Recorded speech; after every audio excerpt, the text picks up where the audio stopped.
Good evening. Welcome to the Belton ISD Board of Trustees meeting. Students in the audience, are you ready? Because tonight is for you. So tonight's showcase is a special winter showcase showcasing the art of our elementary students. They've all worked really hard to create Christmas cards that are available for purchase right out front. And so the 12 finalists are here tonight. And our elementary artists went all out with huge ideas, bright colors, tons of holiday cheer, and very awesome entries from all across the district. The judges had a really tough time choosing one of the winners. So let's do this. Give yourselves a huge round of applause.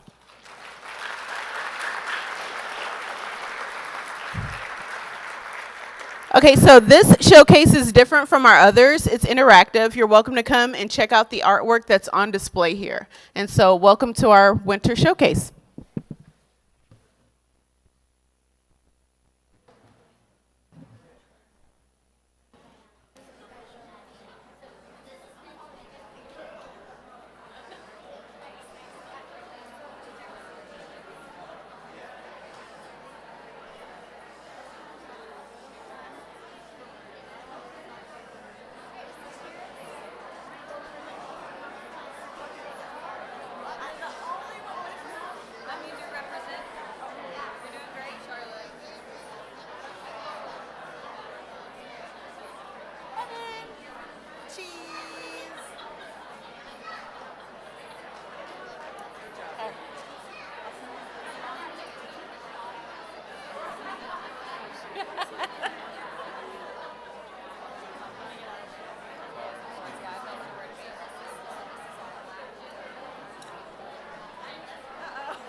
Talking with their hands. I can't even choose.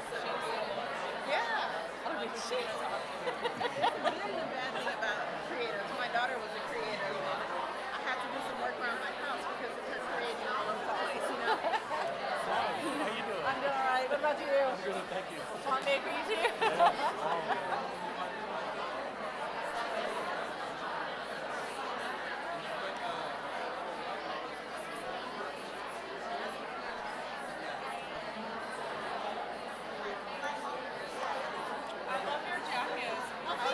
Isn't it fun?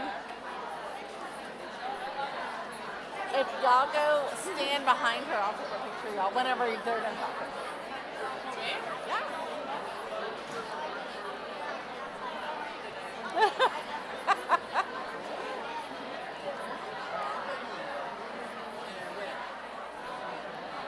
I am not.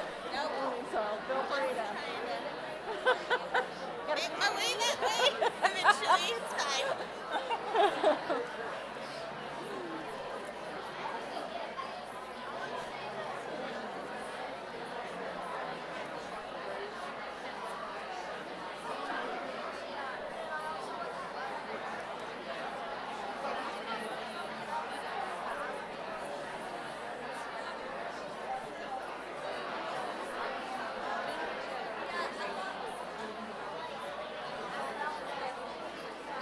She's so cute.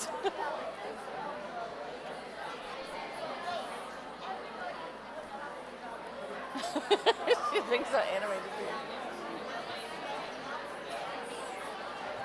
How are you?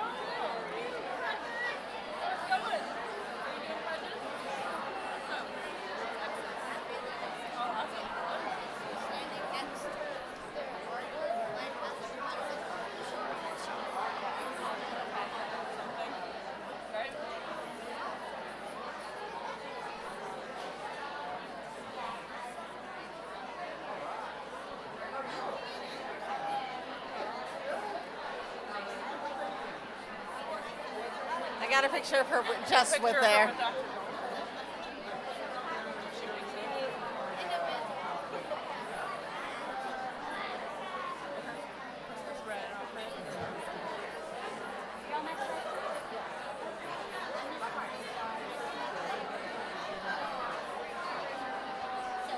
If she steps away, I'll tell her on picture. You did a good job. I like when you talk with your hands. What about a picture of you with Charlie for the Facebook? You know I don't like pictures. Yeah, but when you're She wants a picture with you.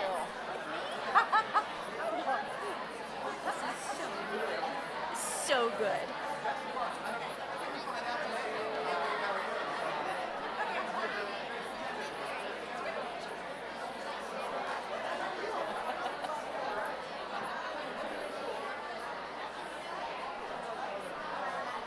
Well, she's getting more animated as it goes on.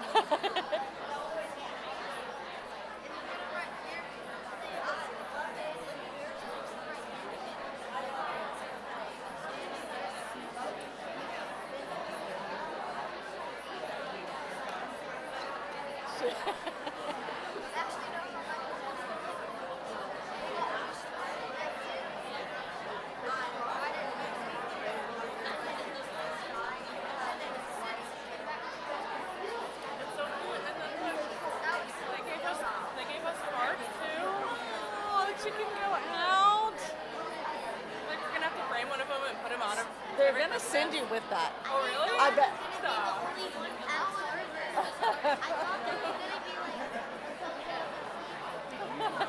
Starter star girl.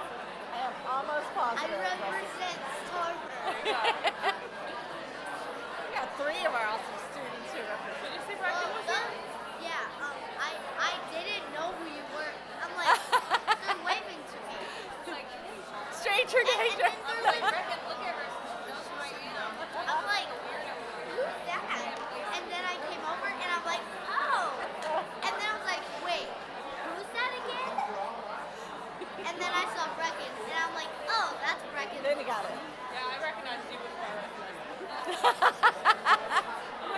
There's the hat. The hat turns off. Although it's a Texans hat, so I like it even double. I grew up in Houston, so I'm kind of a loyalist. It shows like where You did? Oh, so much fun. Oh, I man. got it. You got it free? Oh, even better.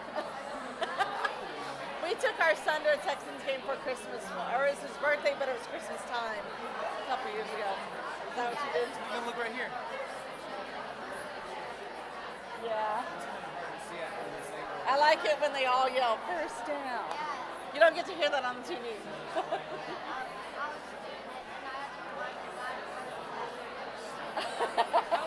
That's funny.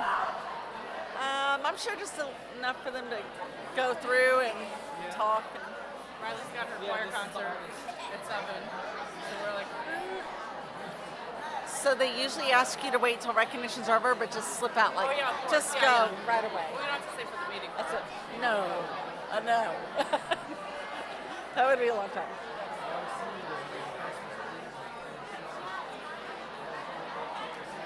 I wish I could practice.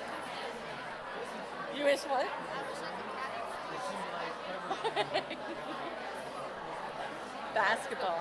Practice the pledges? No, I wish I could practice. Oh. I'm like, you know the pledges.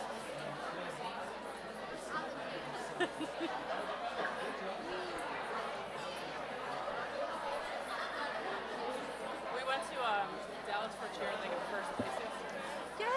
Yeah. That's awesome. She's had a good couple of days. Is this hair from yesterday? Is that what's nice? I worked an hour on it. Like, no, they gave. Well, they're selling them, but they gave it to me. Look, their jacket is all. How cute. It's so cute. That's amazing. Someone's got one upstairs. Oh yeah.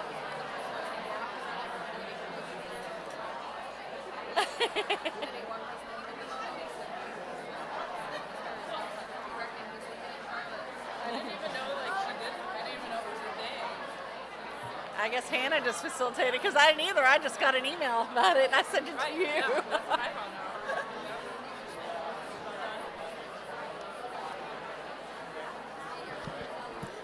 Thank you. Thank you, everyone, for enjoying the Winter Showcase.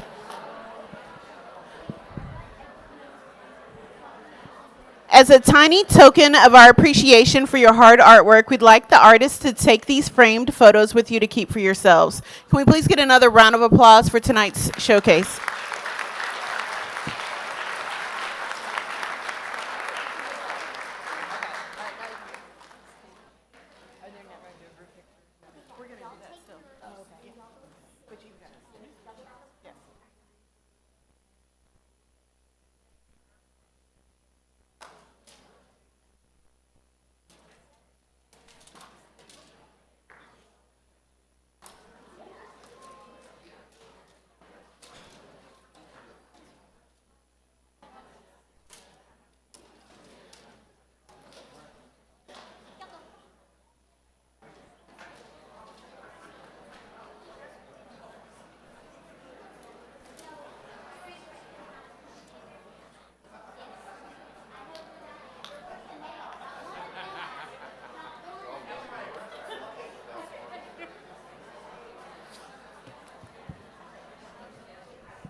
ready to go?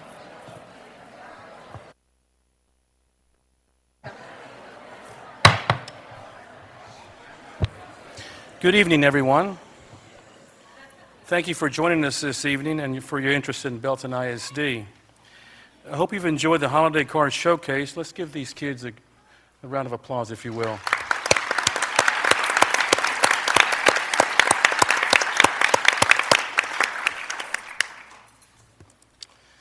The time is 6:27 p.m. and the Belton Independent School District Board of Trustees are now convened in a regular board meeting on Monday, December the 15th, 2025, in the Pittenger Fine Arts Center located at 400 North Wall Street in Belton, Texas. A quorum of board members is present. I believe there are 6 of us tonight. Mr. Norwood will not be with us this evening. This meeting has been duly called. The notice of the meeting has been posted in accordance with Chapter 551 in accordance with the Texas Open Meetings Act. I want to welcome the members of our audience to our live stream viewer and our live stream viewers to this meeting. As the Belton ISD Board of Trustees, we are here to set goals, listen to reports from the superintendent, approve budgets, contracts, personnel appointments, and make policy for the district. This is a meeting of the Board of Trustees held in public. However, it is not a public meeting. Prior to this meeting, board members received information related to items on tonight's agenda. Agenda items may not necessarily be handled in the order listed on the notice. This meeting is open to all wish to attend and hear the matters discussed. These proceedings are being live streamed on the district's YouTube channel and will be available for review in the days following tonight's meeting. For the video to adequately reflect the proceedings, I respectfully request that you please refrain from talking while others are speaking and that cell phones are on the silent mode. Please rise for a moment of silent prayer or meditation.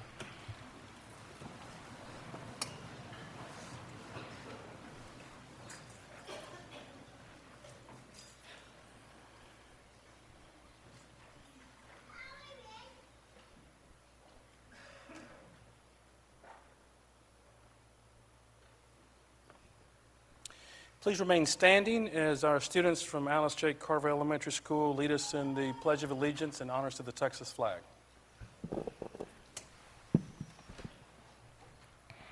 I pledge allegiance to the flag of the United States of America and to the republic for which it stands, one nation, under God, indivisible, with liberty and justice for all.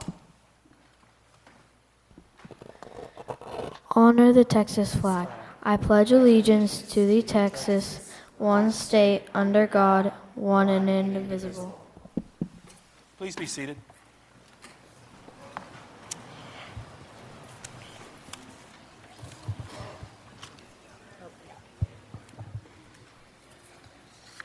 The first item on the agenda this evening is recognitions. And let's see, Christine. Christine from our communications department is going to lead us in that.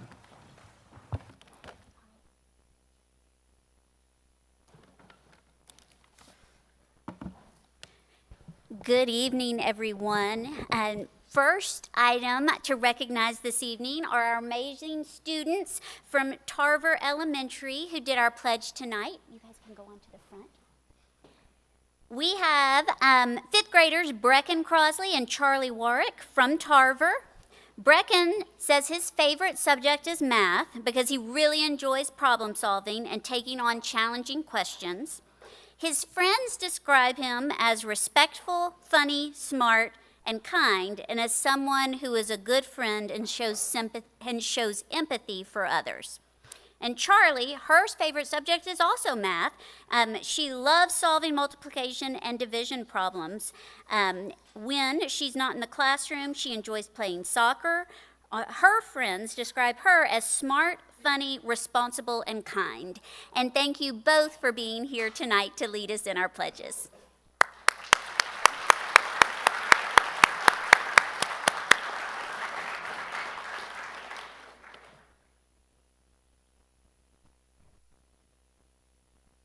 And now we will want to recognize again and formally, though, our holiday card showcase finalist. This year, the showcase featured holiday card contestants from elementary school, and these These 12 entries were selected from hundreds of cards submitted from across our district's elementary campuses.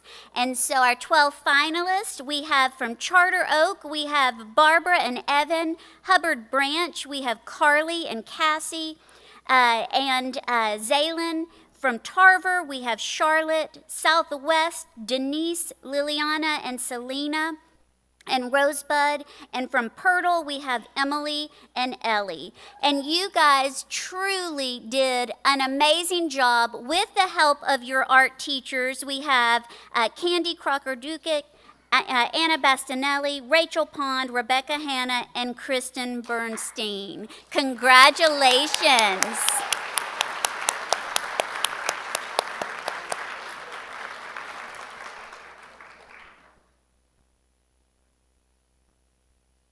And before you move, everybody stay still.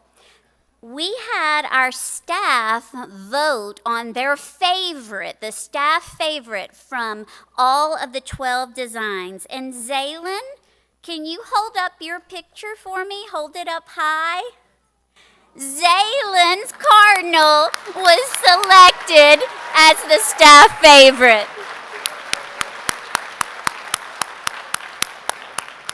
So congratulations to you all. Y'all did an amazing job. Thank you so very much.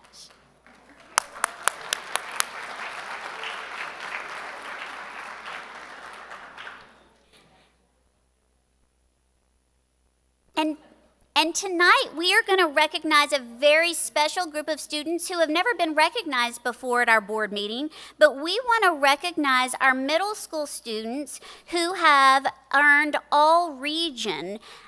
Tonight the first group that we recognize will be 96 band students from across our 3 middle schools. These students competed in an individual competitive event, and all 96 from our 4 middle school bands earned all-region honors. We typically recognize our high school students for this achievement, but as you can see, our excellence in fine arts starts very young, and we are truly so proud of these young musicians and to be able to honor them for this extraordinary achievement. Congratulations to our 96 band all-region students.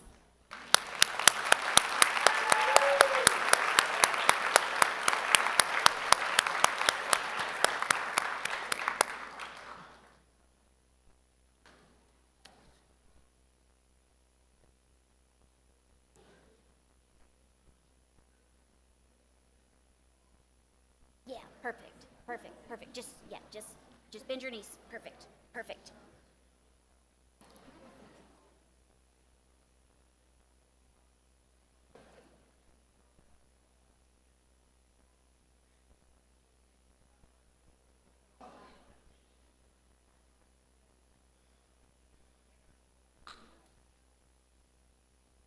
Congratulations, all region band. Nope, this way, this way. And while our band students are leaving, we are going to, in just a minute, welcome the 20 orchestra all-region recipients. If you're counting, that's 112 middle school all-region recipients from our 4 middle school band programs. Congratulations.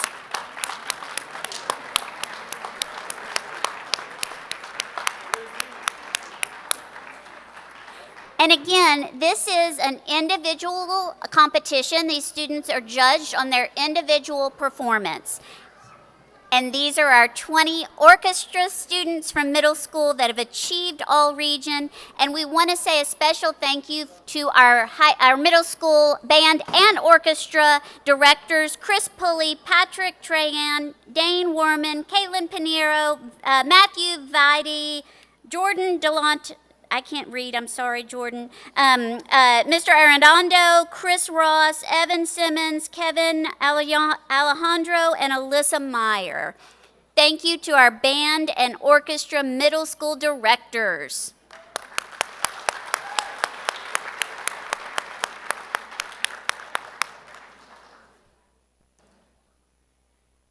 Our fine arts future looks very bright, high school. Get very excited. Next, we want to recognize our state qualifiers for cross country. We have Lake Belton High School freshman Kiara Danowski, who made history. She made history as the first runner to qualify for the state country meet. And did I mention she's a freshman?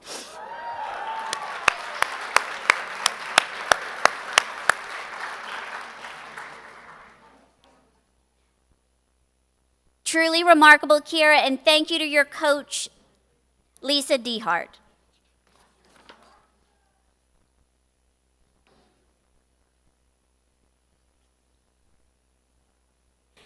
And now for our academic all-state recipients, we have 31 high school student athletes from cross country, tennis, and volleyball who qualify for this honor. They must be seniors who are in good standing with their team, demonstrate strong moral character, and maintain an overall GPA of 92 or higher.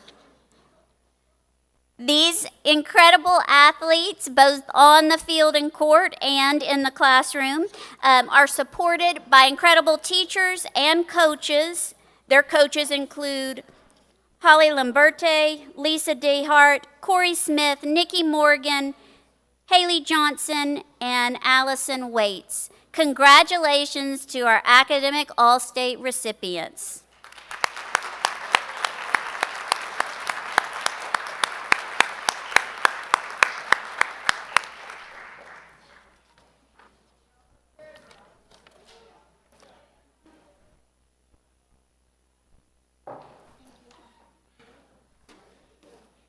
And as these students exit, we want to welcome to the front Abigail Matson as we recognize her with our Journey of a Graduate Milestone Award.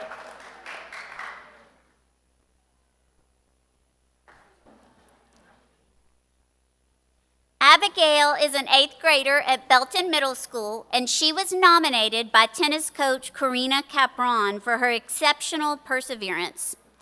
Abigail is known for her maturity, determination, and strong work ethic. Whether in the classroom, in orchestra, or on the tennis court, she approaches challenges with focus and resilience. Her coach describes her as a thoughtful leader who supports her team and contributes with quiet and steady empathy. Abigail's perseverance and character reflect the spirit of the Journey of the Graduate, and that is why we are so proud to honor you tonight, Abigail. Congratulations. I don't know. Nobody said anything. Perfect. Stay here and watch your video.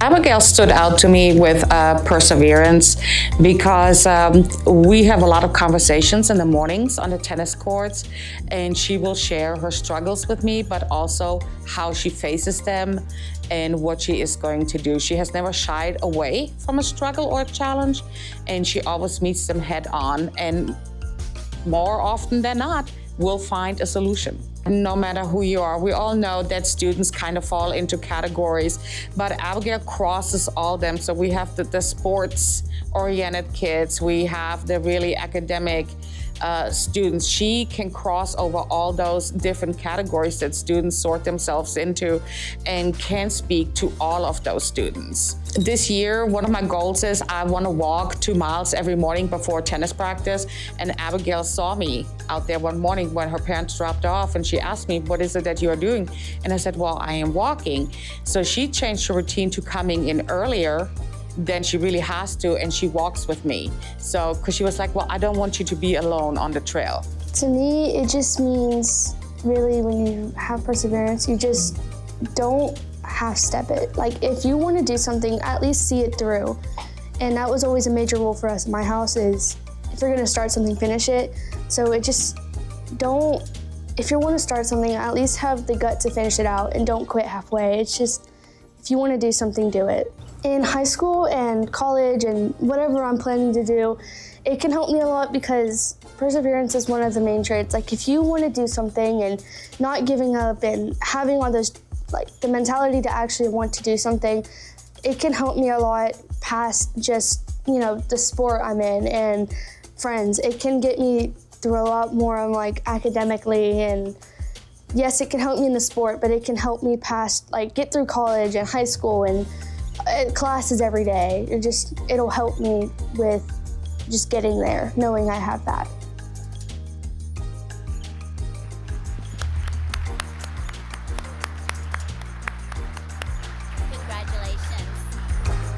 Congratulations, Abigail. And now we would like to recognize our Temple Rotary Educator of the Month, Miss Emily Edelhauser. Is Emily here? Emily, come forward. Emily is here with us. She is a teacher at Belton High School. She consistently encourages students to pursue their goals and develop the skills needed for post-secondary success. Her impact extends beyond AVID. She supports students across campus, contributes to the Tiger Media program, helps train staff who assist with AVID, and willingly steps in whenever needed.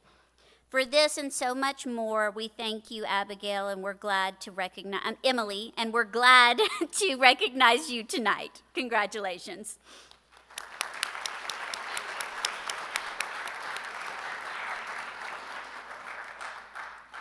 And our Belton Rotary Educator of the Month, Melissa Badgett from Sparta Elementary. Ms. Badgett is known for her compassion, dedication, and unwavering belief in her students. Her commitment to her craft and the success of her students is evident for their strong performance in the positive impact she has across the campus. Congratulations, Melissa.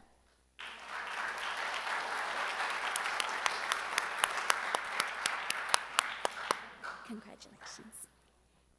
And our department showcase this evening is our special education department. The Special Education Special Programs Team is a group of 98 educators who support more than 29 students with disabilities across the district. Their work includes behavior support, therapy services, speech and language support, counseling, assistive technology, and program coordination. This recognition also aligns with National Special Education Day that was back this month on December 2nd, which honors the educators who make inclusive learning possible. And we are truly so fortunate to have each and every one of you serving each and every one of our learners who have special needs in the district. Thank you to our Special Programs Department.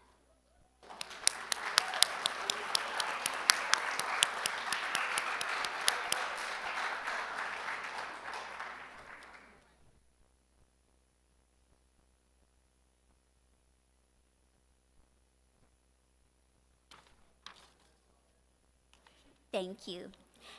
And our final recognition this evening is our community partner, Grace Art Gallery.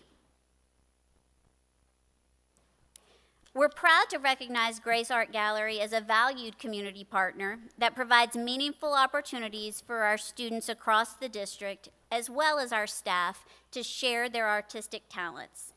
Through exhibitions like Emerging Voices on November 14th and the upcoming Staff Showcase on February 5th, the gallery offers a professional platform for artists across our district to be celebrated. We are so grateful for Grace Art Gallery for opening your doors to our students and our staff to showcase their talents to our community. We are very grateful for your commitment to uplifting the creative voices of our students and educators. Thank you, Grace Art Gallery.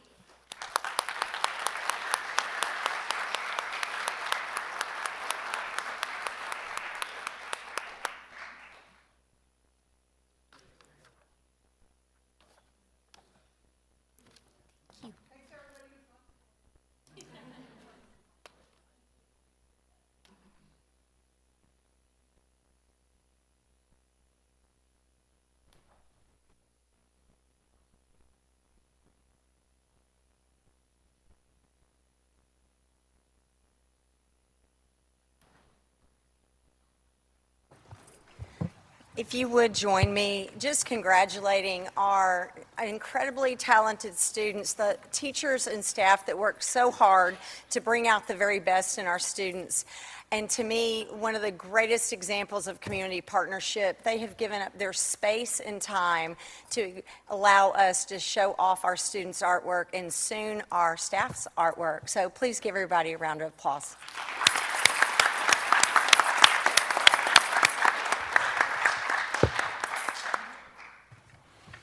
Well, that's the fun stuff for us. It's time for us to get to work, so if you want to stay, you can. If not, you can exit.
Are we on?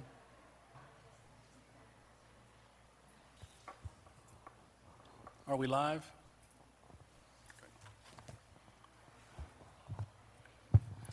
Next on the agenda are public comments. In accordance with policy BED local, we will take public comments regarding items on the agenda at the beginning of the meeting, and comments regarding non-agenda items will be heard at the end of the meeting to allow the board to conduct the business of the district. Have been handed two folks that want to give us public comment, and I will first call Sarah Cox. Ms. Cox, are you here? Oh, where is she?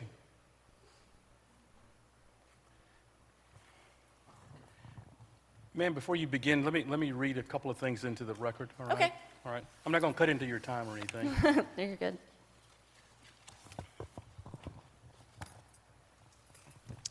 In accordance with District Policy BED Local, any person wishing to address the Board of Trustees during public comments shall sign up before the meeting.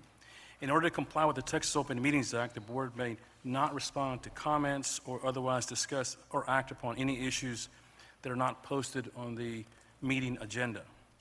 Participants will be allowed 3 minutes for public comments regarding items on the agenda.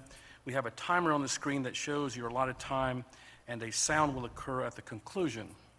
The board shall not tolerate disruption of the meeting by members of the public. Ms. Cox, if you will, just identify yourself and where you are from, and then the timer will begin.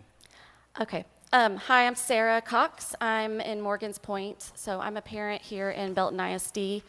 I am here to inquire about some budgeting concerns that were being addressed in January.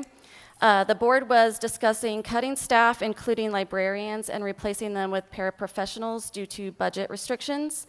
We haven't heard much about that since, so I just wanted to say Librarians are not just managing books, they're trained educators who teach our kids how to read deeply, do research, and tell the difference between reliable information and misinformation.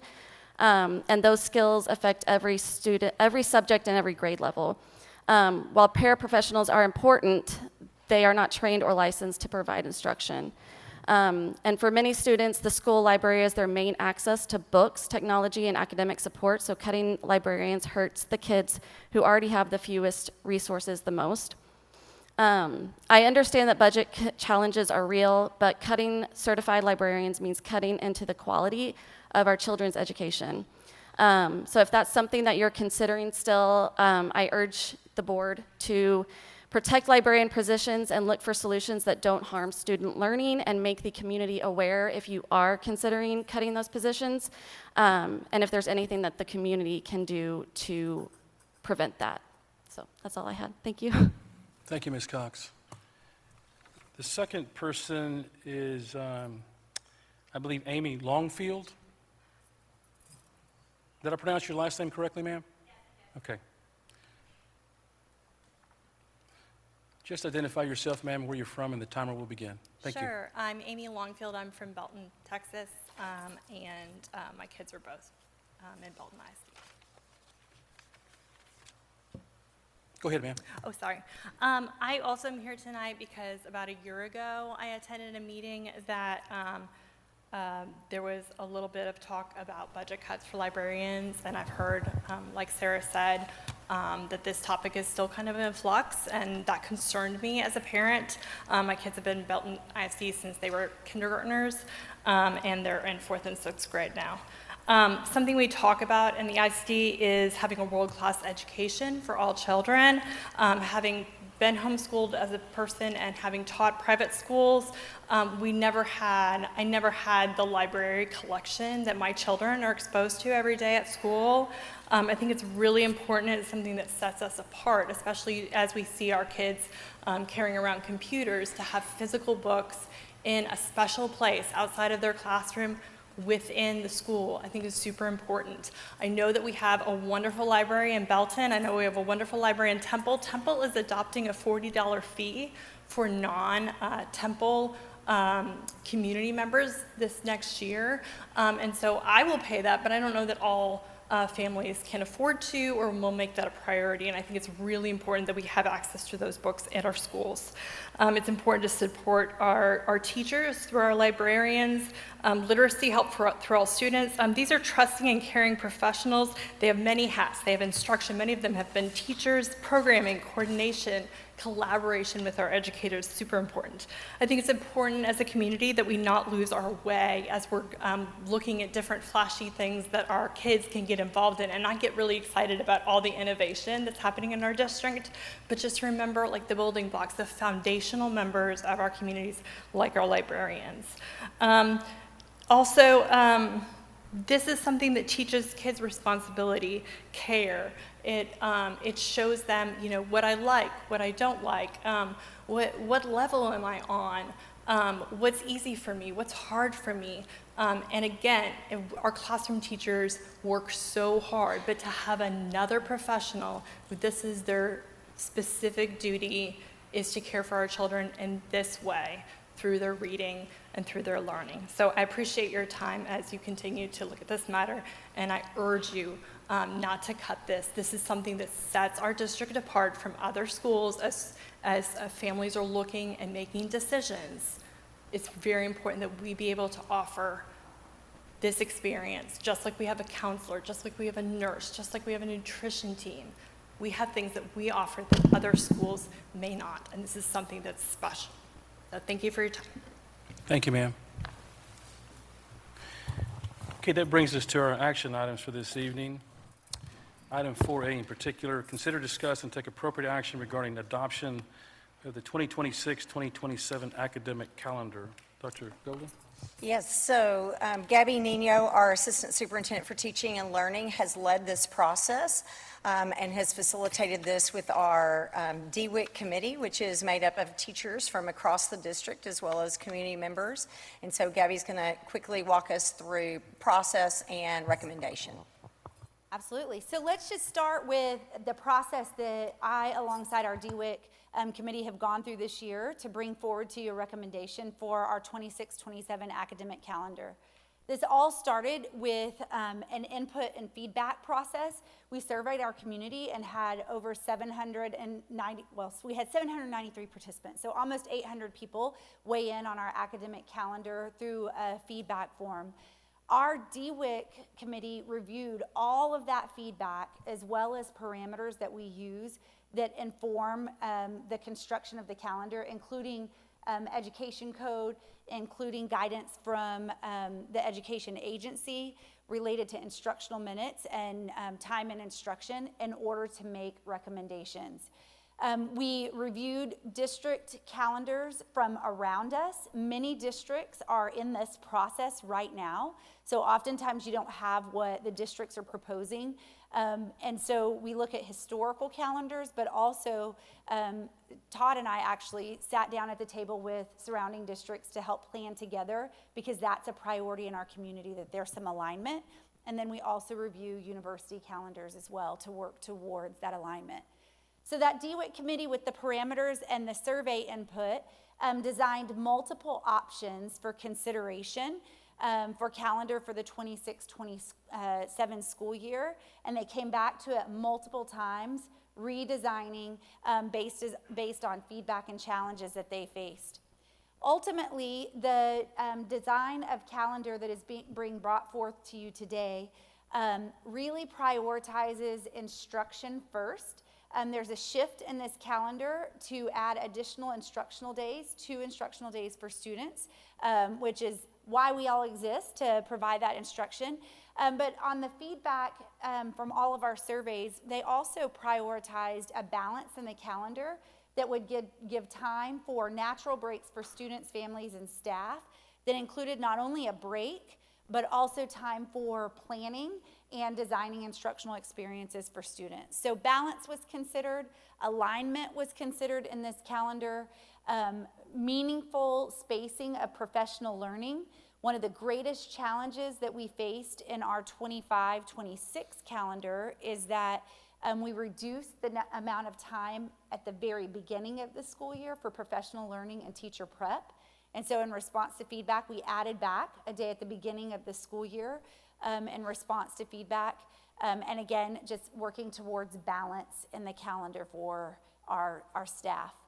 So again, we have brought forth an option for you that includes 170 instructional days for students and is in alignment with these priorities outlined by both our community and our DWIC committee.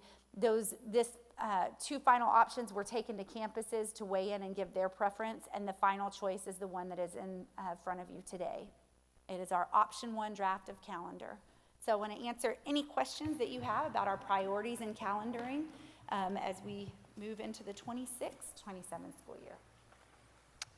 Thank you, Gabby. Any questions for Gabby? Yes, sir. I just have a comment, maybe a question, but first of all, I'm glad to hear 800 participants. That's amazing. Like that's a good representation of our community. The next thing that I liked hearing was the university alignment. I'm assuming that means a lot, especially with like Temple College, as we just got out of the workshop, and a lot of our students, juniors and seniors, hopefully more and more as we go on, will be attending there. So it'd be great if those two, if our school district can align with spring break, fall break, those sorts of things with them as well, so families can participate together. Absolutely.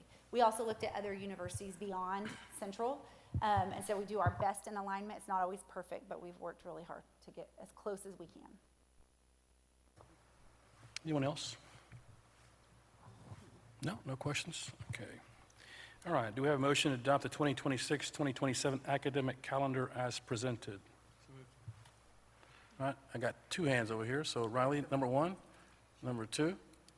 Mr. Preston, all those in favor, please raise your hand. That passes 6-0.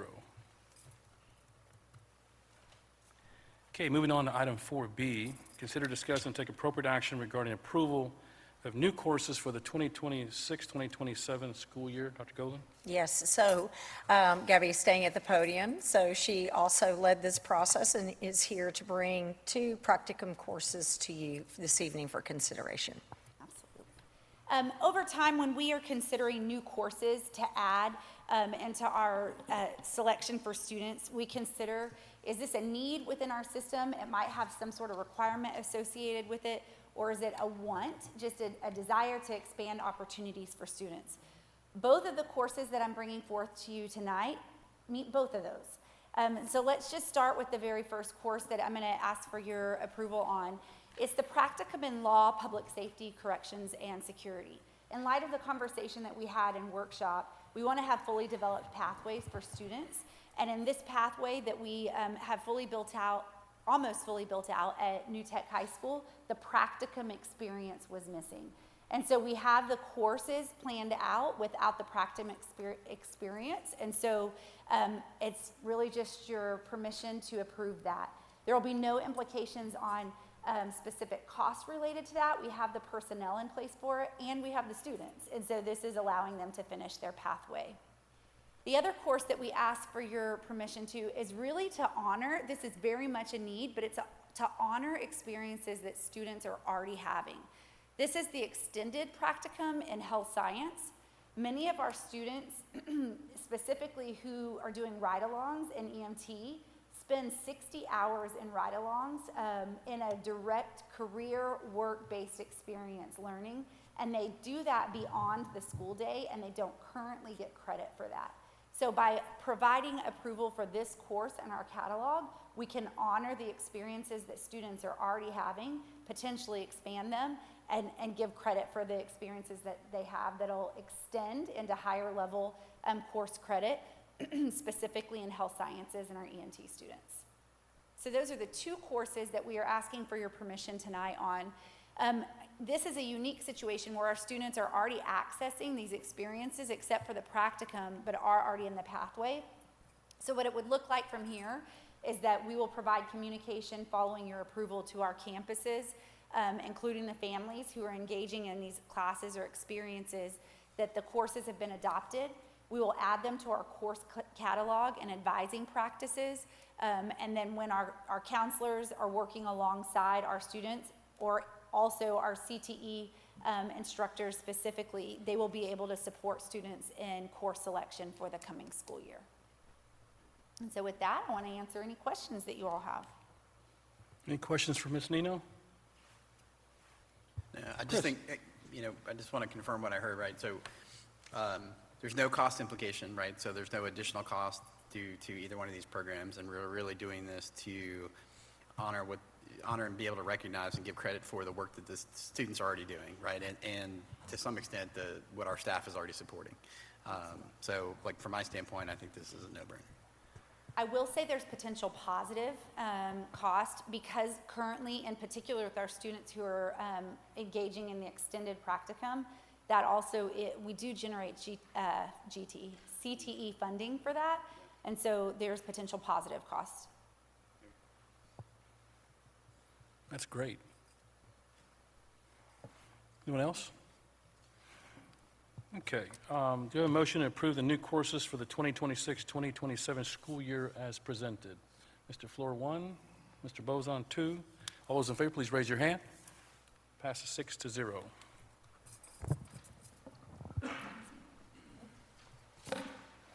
Thank you, Gabby. That concludes our action items this evening. Next on the agenda is reports. Yes, so Todd Schiller, our Assistant Superintendent for Human Resources, is here to give a quick update on the work we've been doing around Goal 3. Good evening, Board. So tonight I am going to, clicker. So we're going to provide a quick update on Goal 3 in regards to relating to goal setting, and then we'll talk a little bit about onboarding as well. And so with Goal 3 and the goal setting, so our Goal 3 KPM was achieve 80% staff participation in creating and pursuing a professional learning goal aligned with our Belton ISD leadership definition by May of 2026. And so, sounds pretty easy, but when you dive into it, like we really understood that before we approach this, we've got to provide a deeper understanding of what our Belton ISD leadership definition is and what it's all about and what those competencies are. And so we started that in the summer with our leadership team. We focused on each one of our competencies and our categories, which I'm going to show you a slide of that here in a second. But really just deepening that understanding. We broke down into groups.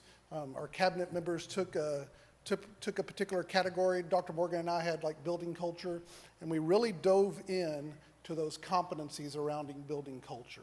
One of the questions that we asked, as an example, is that if you had a groundbreaking idea that could significantly benefit the team, but it's complex, how would you approach it, giving those leadership definition competencies? And so that's just an example of kind of how we dove into kind of understanding the competencies surrounding our leadership definition. And so other teams did similar type of work during the summer.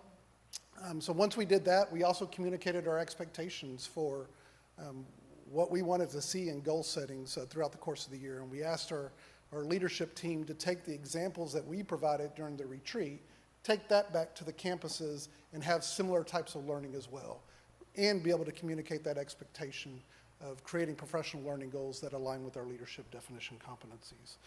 We also established a small committee to come together, just talk about the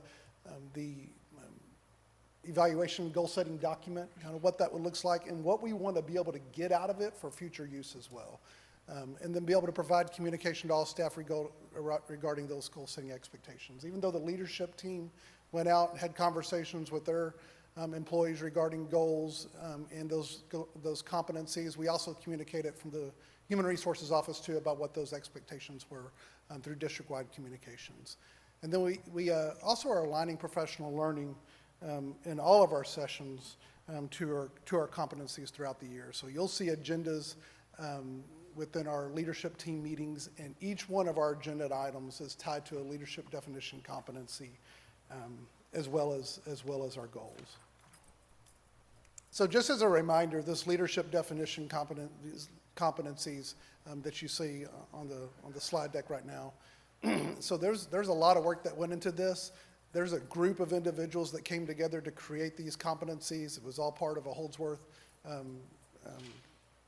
learning that we went through a couple of years, or I think the course was 18 months, and really dove into what it means to be a leader in Belton ISD.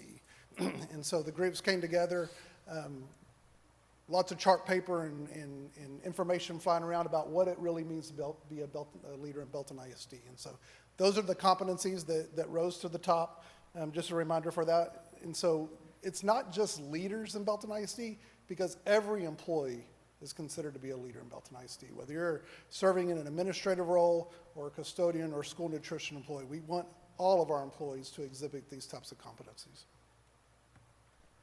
So the group that came together to work on the evaluation instrument, really there's two types of goals. We asked for a learning goal, a professional learning goal, and then that last part there, which I'm going to show you a slide here in a second, which really dives into it, but just aligning that goal to a competency. And we're able to break that down, which I'll talk a little bit more here about in a second. So we said 80% in that KPM. We're currently sitting at 81.4%. That's the number, we're right at 81%. And that was as of December 1st. And we do expect that number to increase over the next several weeks and into the early part of January. But right now we are meeting that goal for the KPM. All right, this is the part that I'm really excited about. And so we're able to take down this leadership definition and what people's goals were and what it's tied to in terms of those leadership definition competencies. So communicating for impact was the number one thing that the goals were aligned to. After that, it was promoting growth and then focusing on what matters most. The good part about this is we can even break down this even further, and we can break it down by campuses as well. And so when you think about professional learning as a system, we can start having trainings around this type of work as well. And so I've shared this information with Christy Chandler, Director of Professional Learning, so she can be thinking about kind of how do we use this information to help our employees out in these particular areas that they've established goals for. I'm going to stop there. That's the goal setting information. Going to see what questions you may have regarding goal setting in regards to the KPM before we move on to onboarding. Questions, Chris? All right, hey Todd, I've got a couple. How is the expectation to have a documented professional learning plan? Like how does that expectation manifest to the teacher in the classroom or the staff member? Like, is that part of their like documented annual performance expectations? Are they like, how does the staff know they need to do this? So again, through that communication that we had over the summer months, we asked those campus principals and leadership team to work with their employees, provide the training, and engage in conversation about that goal setting and the expectations there. And then we also did district-wide communication regarding the need for the goals that they established to be tied to these leadership definitions, competencies. Does that answer your question? Yeah. So is it part of their like annual performance? It is part of their. So it is part of the annual evaluation. Yes. There's two phases to the annual evaluation. The first one happens in September, October timeframe, and that is where you establish goals for the year. And then at the end of the year, the evaluation is aligned to these goals. How did you do that? Did you accomplish those goals that you established, that you set out to accomplish? Okay. Is there a deadline for folks, like for the folks in the no bucket at the moment? Is there a deadline for those folks to? Yeah, when we there's constant emails are going out right now, just reminding individuals to make sure that you're doing that and so forth. So I would think by mid-January, we probably have our percentage. It's not going to be 100% because you're going to have people that are on leave or those types of things. They're just not around to be able to accomplish those things. And then obviously staff changes too throughout the course of the year. So they come and go. And so you're not going to ever be at the 100%. Yeah. I should have thought about this when I was looking at the slides in advance, but is there anything that the folks in the no bucket currently today have in common, right? And what I'm thinking about, like, is there maybe like a department that's not necessarily in the classroom, right? And so we're struggling around like that area. I don't know if that's a... Yeah, it's a fair question, absolutely. I think what you'll see is when you look at who's in the no column, there's going to be a lot of our support services areas. And so we're working with them. Cassandra's aware of it, and she's working with those leaders over there to see what they can do about increasing that percentage. I think some of it is just the access to system, access to computer to be able to do this type of thing. And so we've talked about hard copy evaluations and those types of things to be able to get that information. Okay. Is there anything you need from us in order to make that piece of it easier? No, I think just continued support regarding the leadership definition and the work we're doing around it. I think that's great. Yeah. I mean, I think this is incredibly important, right? I mean, we talk a lot about teaching being both an art and a science, right? And not ever really being there, right? Like the goalpost is continuously moving, right? And this is a really important way to be intentional, you know, for each and every one of our staff members to be intentional about what those growth areas and stretch areas are, right? So this is an amazing opportunity folks have, and they really need to take advantage of it. So, absolutely. Okay, thank you. Anybody else? All right, we're going to move into onboarding. And so onboarding, just as a reminder, so 2 years ago, I'm going back here. Oh, geez. So 2 years ago, we started onboarding, kind of working with our employees or leaders about developing onboarding plans for individuals that are joining Belton ISD. And so did a lot of work surrounding that and started, I think 2 years ago, we created the onboarding plans. Last year, we kind of started a process where we're evaluating those plans or gaining information from employees about their experience in the onboarding process. And so we did that at 30, 60, and 90 days. And so the work that you're going to see here is really pertaining to teachers and their 30-day compare from the previous year compared to this current year at that 30-day mark. And so a teacher with 30 days in their experience with the onboarding plan, you'll see the 4 questions that are asked is kind of, what was your overall experience regarding onboarding? Did you have the appropriate resources when you started your job or within that 30 days to be able to do your job effectively? Did you have the right support? And then did you feel valued? And so you'll see there, that first column there, the overall, that's an increase of about 6.2%, went from 90.3 to 96.5%. I'm really proud of that one. You do see a big increase there with resources as well, 10% increase there. Support dropped slightly, but then the value kind of 91.7 to 92.9%. So We are seeing a difference, still a lot of work that needs to be done to be able to increase these percentages. But that's the 30-day compare. And then I did the same thing for 60-day compare. And so at 60-day, you'll see an overall, it increased from the previous year about 4.8%. Resources increased 2.6%. Support roughly flat, went from 73.8% to 74.4%. And then value fell just slightly.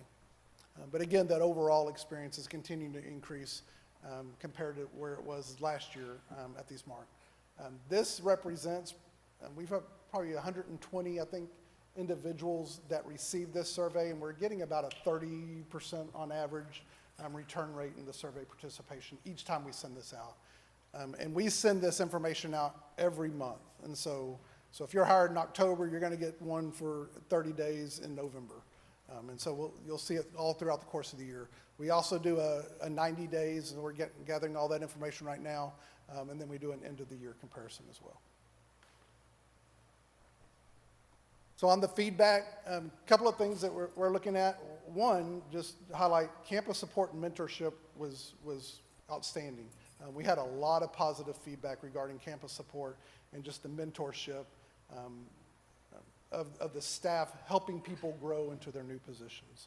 A couple of things we probably need to be working on, training and professional development.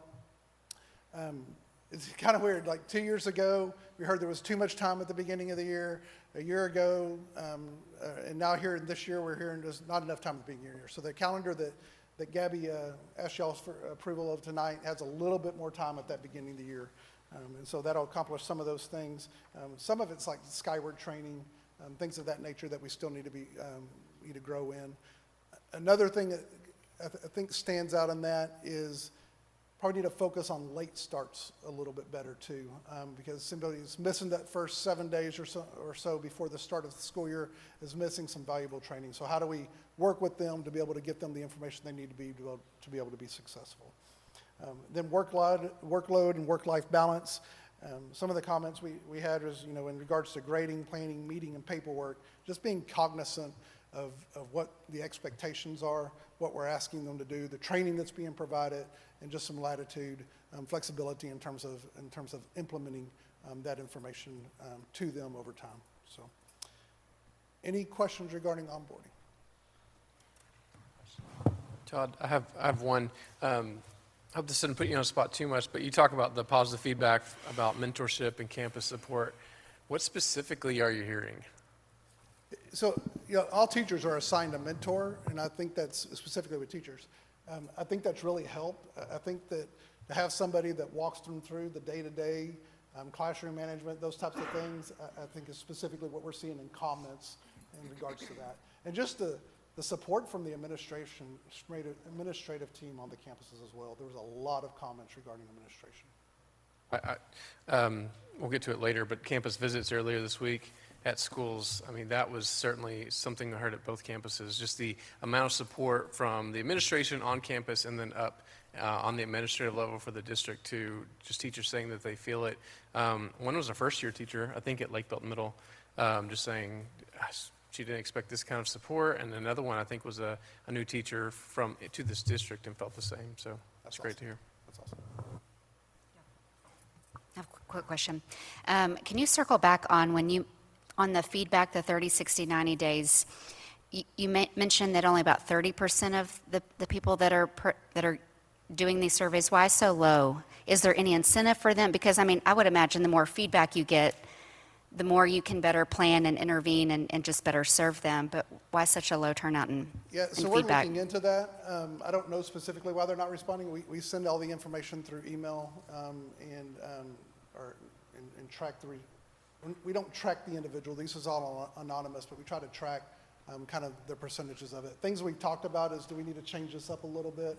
Maybe do some live kind of, divide up and ask some questions with some new, maybe gain the data in a different way, except through an electronic means like this. So that's some of the things we've been working on.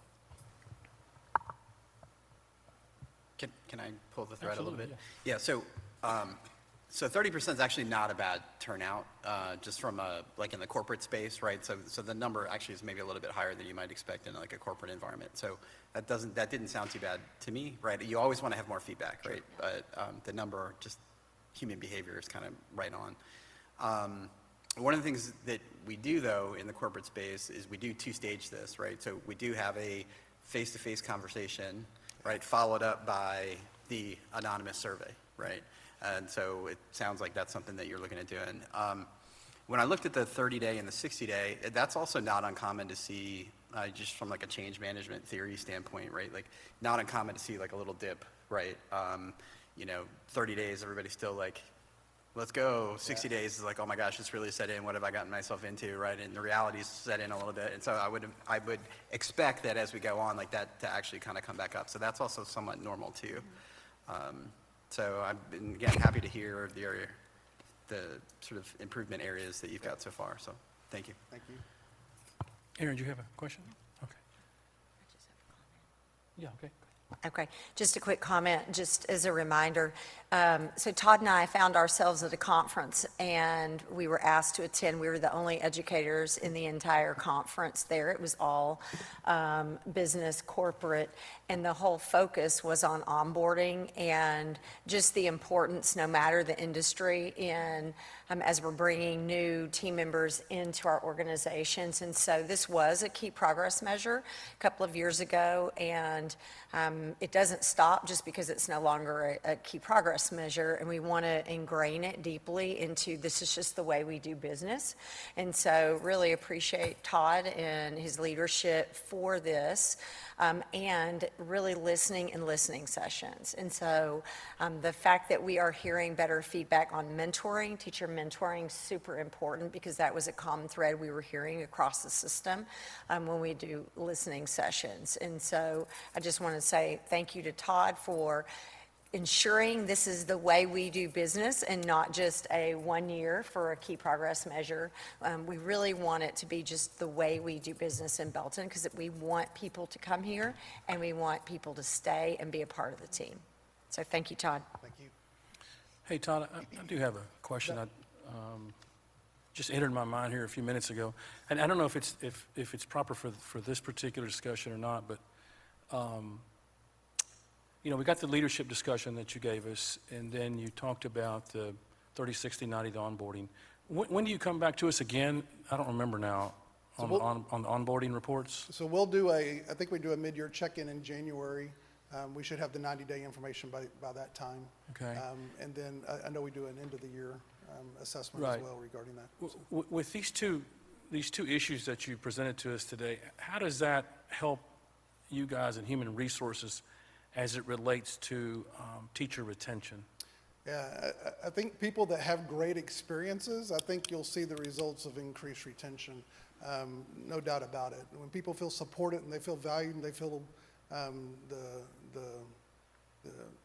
the room, the space to be able to do their jobs effectively, I think they'll grow. And so I'm hoping to see an increase in retention as a result of all this work, no doubt about it. Okay, all right. Thank you, sir. You bet. Yeah, I mean, I really want to echo like the growth aspect of it, right? The bit like supported and the growth environment, right? I think is really important. And so I just, to the folks in the no bucket, I know I talked about the no bucket for a minute, but if you're listening and you're in the no bucket, this is on the board agenda, this is on a board goal, and there's a KPM because we believe that this is the direction that we should be going, and this is the culture that we're in. And so this is part of the program. And so you need to participate in. Get in the bucket. Yeah, be a part of the growth. Jump in the bucket. All right, thank you, Chris. That takes us to 5B, Board Committee Reports. First one we have is policy. That's me. Aaron? It's Riley and I, which Riley and the committee, we went over a lot of policy. I saw that. This was the first reading of Policy Update 126, which a lot of it was, we're still filtering through all the legislative changes and how they're affecting policy. So y'all correct me, add, because I certainly don't want to provide any misinformation. So DGBA, and this is also in your consent agenda, so these 5 policies, you already have it, but that was what our policy meeting was about. DGBA on employee grievances, this was a legislative change that basically just standardized the due process and timeliness of grievances, and really, thankfully, much of what we were already doing, our practice is in line with a lot of the changes, so that was encouraging. FNG, the student parent grievance, also there was just a standardized in the process for the complainants to have timeliness, and there was some significant changes in the timeliness. And for example, level 1 and level 2 complaints must be heard within 10 calendar days, and so that's a shortened amount of time. And then they have 20 days, the complainants, to file an appeal, and then they have to still even receive an administrative decision within that 20 days. Again, correct me if those are wrong, but they're also in your board packet. FA local, this is a brand new policy, so we're still talking a lot about that. Christine is leading a lot of this work because the legislature wants us to establish a parent portal for parents to be able to submit comments. And so they're exploring different ideas about that. And so there's more conversation to come on that. FFG, which is on student welfare and safety. And this was a change in the reporting on suspicions of abuse and neglect. It used to be 48 hours, and now you have to report within 24 hours. And then the last one, FFF, which is still on student safety. And there has to be a much more swift disclosure to parents of no later than 1 business day after an employee suspects a criminal offense has been committed against a child. Again, correct me if I'm wrong on that. But that's just to strengthen the child protection and parent notification. So those were the 5. There were some language changes, but those were really the significant changes in those 5 policies. Riley, did I miss anything? Anything else to add? Aaron, Right. on the FA local, you talked about the portal. Yes. When does that have to be up and running? Christine, when does that have to be up and running? Go ahead. Right. That satisfy the requirement in place the way that that board members' emails are accessible, everyone can be contacted. However, we have gotten and seen some new ideas that we're probably going to make it just a little easier for parents to have that accessible all on that Parents as Partners page. So we already have and what we Right. have in place satisfies the requirement, but we are going to make some changes, and they'll start out in January. But that was technically supposed to have gone into effect September 1. And so we're still, and again, it's a brand new policy that they're working through. Thank you, Aaron Riley. That takes us to Budget Committee. All right, now you're talking to the left side, or the right side, depending on your point of view. All right, man, we went into bonus time. The hour meeting turned into an hour and 15, hour and 20 very quickly. So we hit 4 primary areas. So in last month's board meeting, our board workshop, right? We talked about board goals or budget goals, right? And so we started off the conversation really, sort of taking what came out of that workshop and what we heard, and kind of talking through what those were, knowing that there's no way that we can meet every single one of those goals, right? And so how do we refine that? So we had a conversation around that. We did take a look into 26, 27 and just a couple different scenarios from a budget standpoint. So where do we think we need to go from a haircut standpoint, and just from a top dollar amount standpoint? Right now there is no hard and fast. This is what's happening from a reduction standpoint. I think the only thing that really came out of it is we're likely going to need to reduce something. And so again, we looked at a couple different scenarios for how steep does that actually need to look. So I think we're going to expect additional conversations coming on that.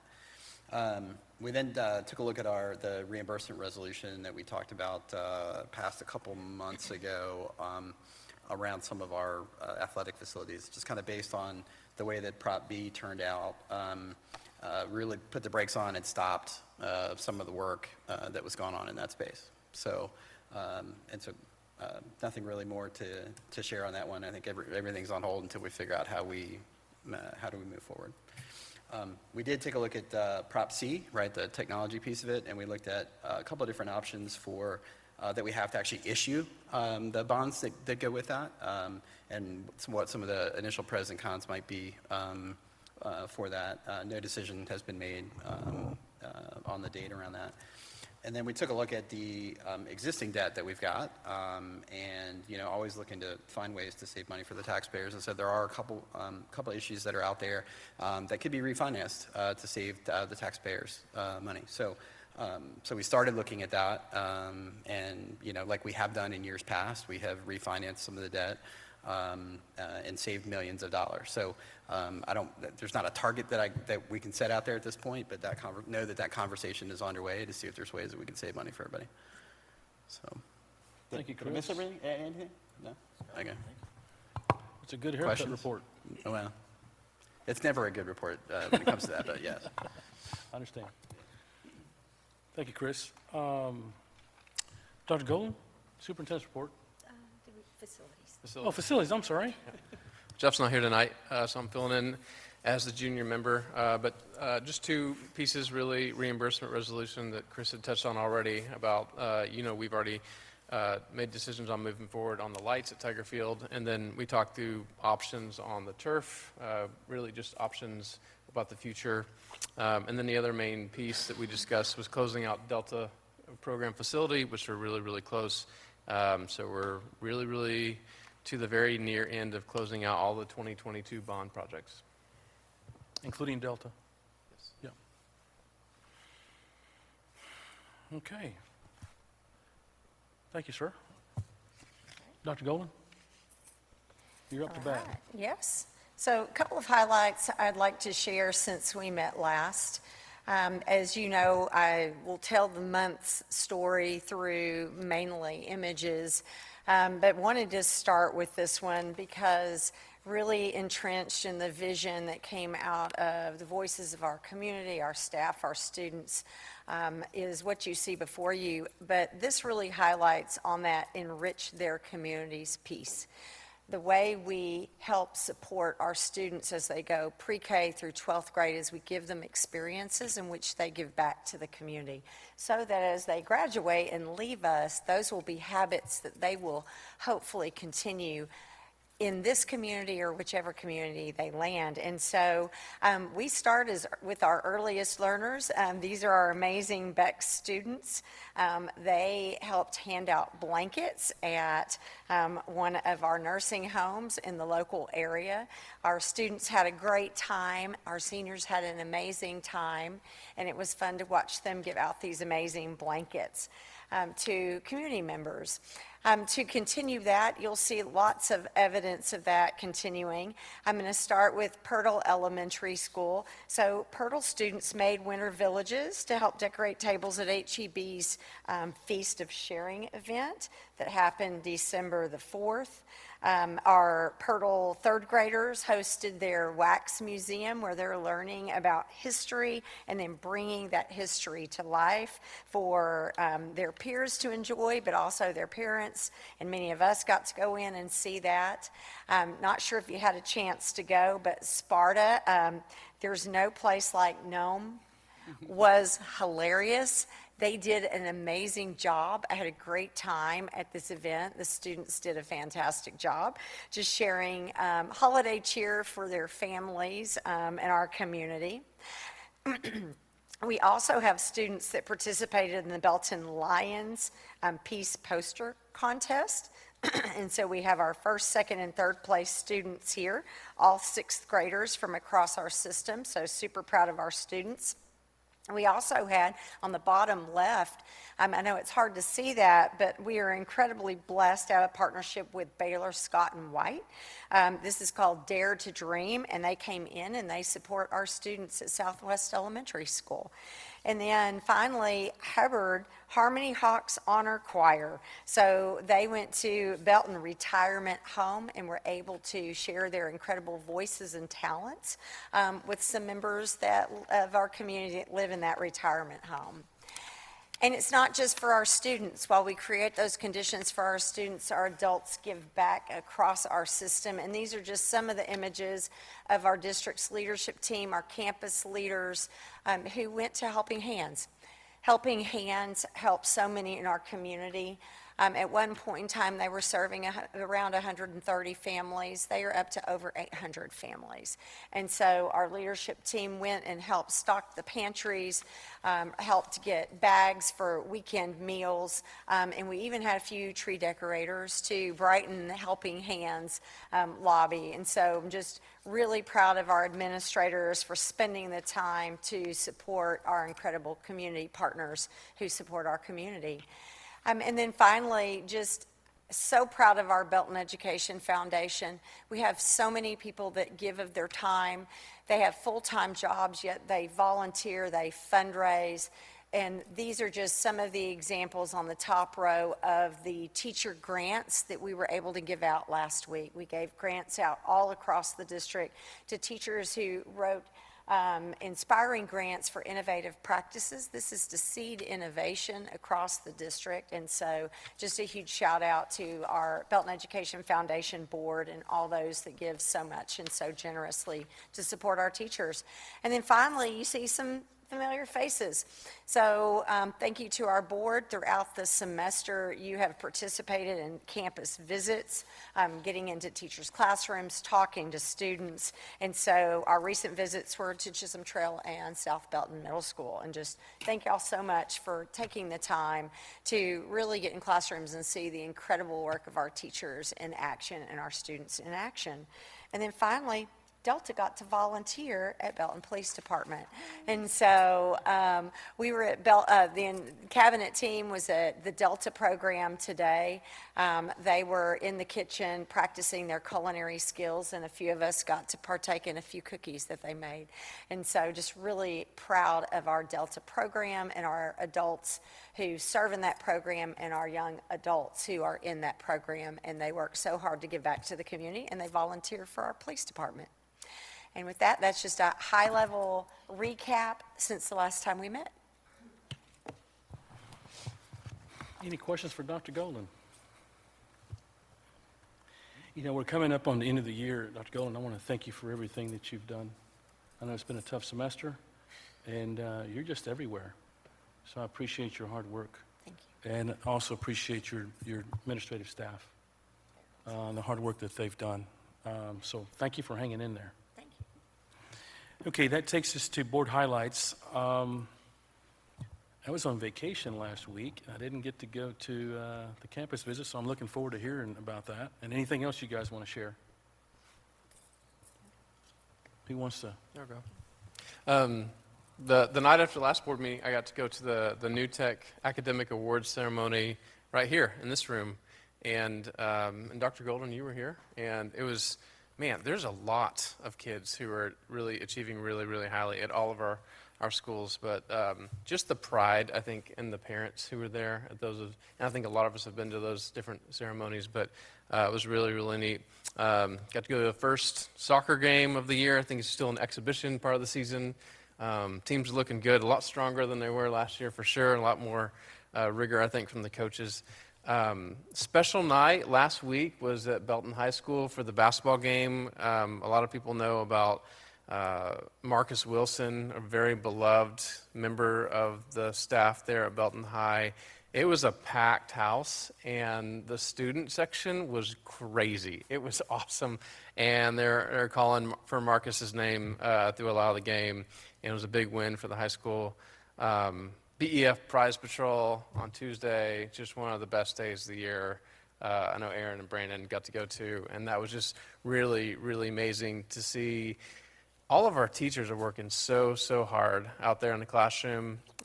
Coaches are our music teachers, everybody, and then get to go into the classrooms, to knock on the door, and to say, you know, you wrote this grant, you won this money, but I think that makes it really special is the kids in the classroom who just love their teachers. And they get around them, they take a picture, and they're proud of their teacher in the classroom, but they're also proud to see the new things that are coming in as well. And then getting to go to Pirtle. I get to go to Pirtle and Lake Belton Middle. Aaron, we were at Lake Belton together the other day. I mentioned that earlier. And just some really great stuff. I got to spend time with kindergartners, third graders, and then 6th and 8th graders, I think. And Aaron got me in trouble. So, did you make the 6-7 joke in class? That wasn't me. Oh, you made the face at me. You made a face. You said 6-7, and I started bursting laughing. I felt like I needed to go to the principal's office. But anyways, the teachers and the students were amazing at both those campuses. So, Do you guys know how much money was given out by the I Belton think it was Education Foundation? $118,000.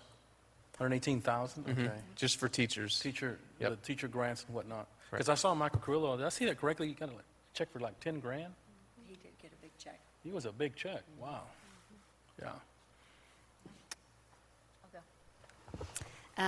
Always love middle school band and sports and fine arts, so have gotten to do some of that over the last month. But I think just 3 notable things that I'd like to share is the BEF Prize Patrol. Just one notable one, and it was right off the bat that morning. We walked over to DAEP to an elementary teacher over there, and just the excitement and the passion that she has to be able to provide some STEM kits for her kids. She got a little emotional, which then led us to all get emotional with her, but just seeing how committed she is to ensuring that her kids, even though they're going through some difficult things, that they're still having a great experience over there. And so I just still think about, I've been thinking about her since and those kids over there. So the Big Red Heart Awards, I get to join Ms. Ramirez. We got to go almost a couple of weeks ago to some elementaries, and one notable one, we went to Lake Belton High School to the campus tech because they can't seem to ever get him while he's here to give him his Big Red Heart Award. So we went to him over at Lake Belton High School, but just what stood out to me about him is he's a graduate of our school, went to school and then came back, and he's been here ever since. And so that was really neat to meet him. And then the campus visits, we have incredible teachers doing some really great work, and to see them in the moment, engaged in their classes. I think a notable one, we were at South Belton Middle School in a 6th grade science class. I could have just stayed in there all day. She was just so engaging. Like I wanted to sit down and participate with the kids. Yes, just super impressed. And the kids just, it was just neat to see them engage with her. It was really incredible. At South Belton Middle School. A 6th grade science teacher. So First year. yeah, Wow. great. So yeah. Mr. Floor. Let's go. Let's talk about the campus visits, right? I mean, you guys know this up here. I'm not sure if the audience necessarily knows, right? But when we go to a campus visit, it's not just like hang out and wave and like, see what's going on, right? We go with a purpose, and that purpose, when we go, we get to sit down with the principal and sometimes extended administration team to really talk about, hey, what's going on at school, right? What's going on at school? What's going on from a challenge standpoint? What's going on from a success standpoint? From a academic improvement standpoint, what are the priorities, right? We sit down and we kind of have that conversation, and then we hear about, okay, great, like now let's go on a tour of the school and let's see those things, right? And so I went to South Belton Middle and Chisholm Trail Elementary, right? And we had those conversations, and when we got to go around to the classes to see, hey, look, here's this thing that we just talked about in action, right? As we go into this classroom, here's what I would expect you to see.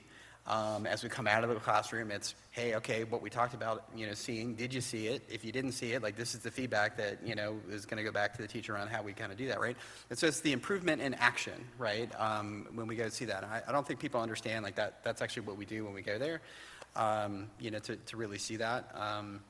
And for me in particular, right, it's really important to do that around South Belton Middle and Chisholm Trail, because last month's meeting we were talking about academic improvement, right? And it just, and those visits went and cemented for me, right, again, what I said last month, there's a lot of great things happening, right? Like I'm convinced we are doing the right things on those campuses, and the leaders there know what they need to be doing.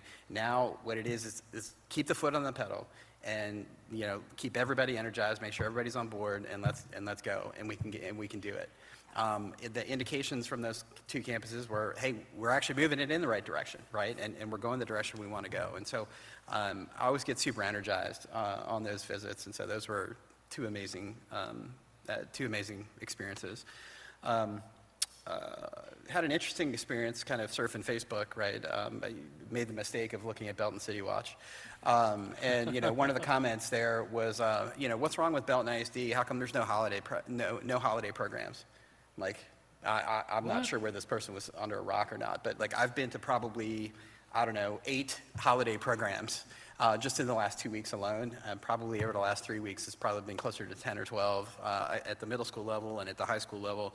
Whether it's our bands or our orchestras or our jazz bands or, the choruses, the choirs that are going on. Like, oh my gosh, there's so much going on from a holiday standpoint. I don't know how you could not hit a holiday event that is going on at any level. 5 or 6 a night. Right, yeah. It's like 5 or 6 a night that are going on. And so I'm not sure how that particular person doesn't understand that, but you can't throw a rock at this time of year at one of our schools and not find a holiday event that's going on. And those events are just so special, for our kids. Our kids are so proud of their performances and presentations and recognition, and the parents are so proud about what's going on, right? I mean, it's almost like this is kind of the best time of year, right, to see all of that pride swell up on both ends. Outside of graduation, right, this is maybe the best time of year to kind of see that and experience that. So, and then of course all the athletic stuff that we have going on, right? I'm super excited as we get into soccer season around, we got 2 girls programs that are, early preseason rankings. So, hopefully we're going to see them going on. I will put one plug in for a future event.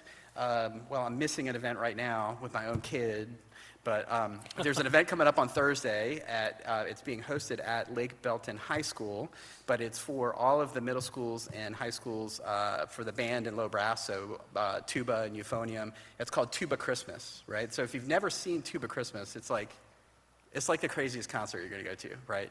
Because those guys, the low brass, never gets to play the melody, right? They're like always playing they get the bass drop, right? They never get to play the melody. And so this is it was started in the early 70s, I think in Europe, right? Where, it's like if you're a tuba player, right, you kind of get together, you have a real short, brief, practice, and then you go, and you get to be the star of the show. And so I can tell you, before I saw this before we started this or joined it like 2 years ago, I had never seen a stage full of tubas. It's really pretty cool. So if you have the opportunity to go see it, you should go see it, because those kids are, instead of being in the back row, right, they're kind of in the front row and Give us the date everybody's on again. show. What's that? Give us the date again. It is Thursday. Yeah, Thursday. Hold on, I can tell you the time. Man. Yeah. Thursday. Now I can't find it. Here we go. 6 to 7. 6 to 7.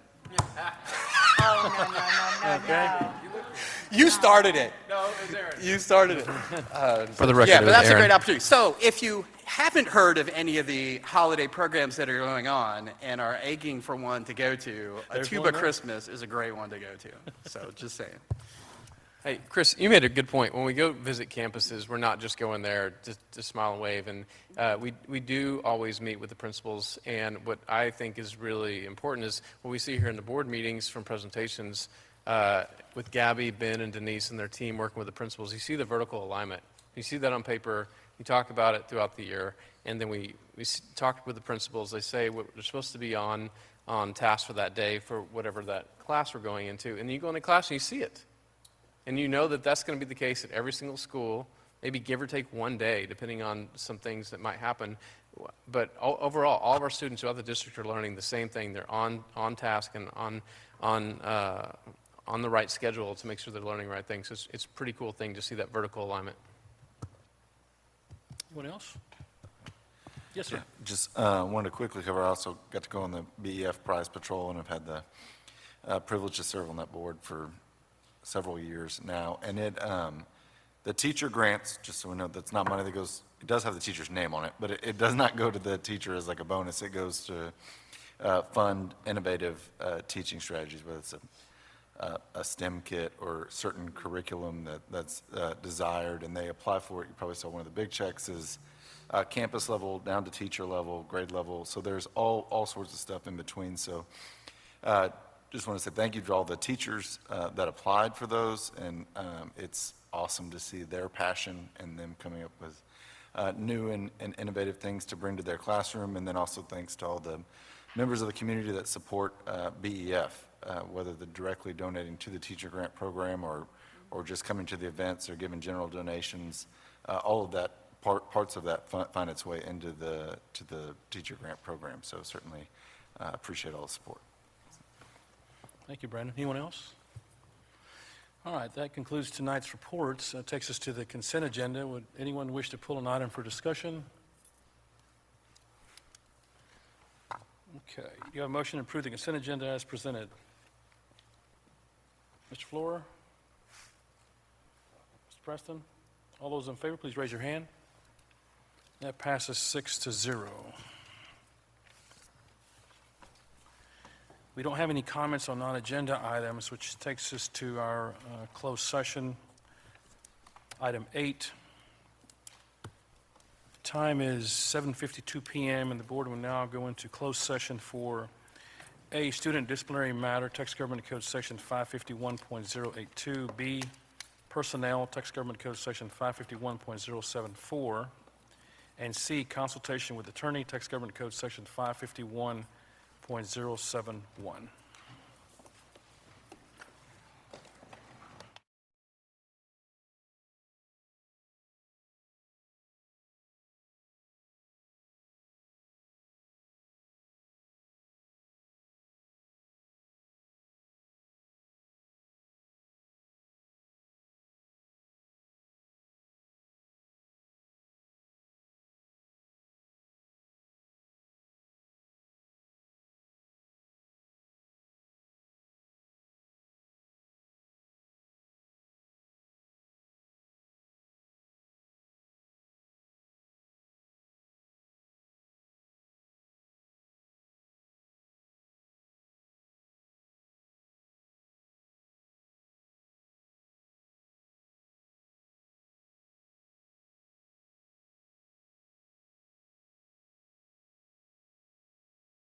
time is 8:36 p.m., and the board will now reconvene in open session.